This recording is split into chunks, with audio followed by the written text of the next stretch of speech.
keluarga, atau kesehatan.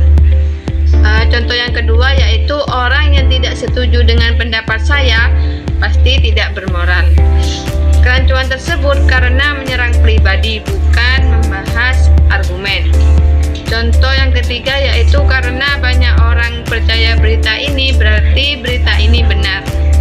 Kerancuan ini karena jumlah pendukung tidak menjamin kebenaran.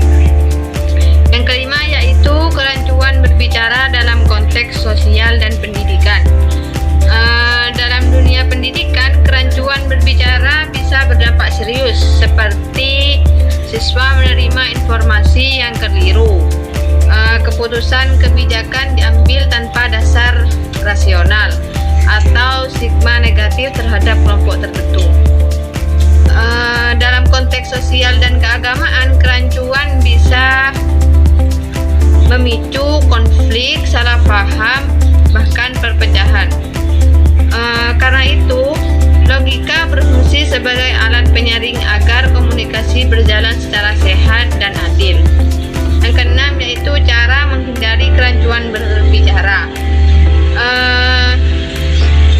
Langkah yang pertama yaitu periksa hubungan sebab akibat. Gunakan data atau bukti yang jelas. Dan bedakan fakta dan opini. Hindari bahasa emosional berlebihan. Berpikir sebelum berbicara. Kemampuan ini sangat penting, terutama bagi mahasiswa, pendidikan, dan calon pemimpin masyarakat.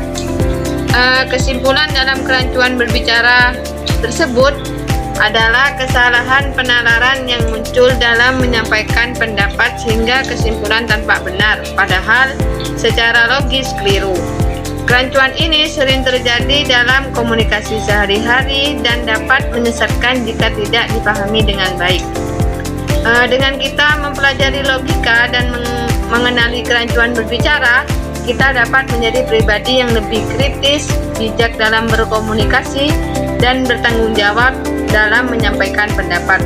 Mungkin cukup itu yang bisa saya sampaikan, kurang lebihnya mohon maaf. Wassalamualaikum warahmatullahi wabarakatuh.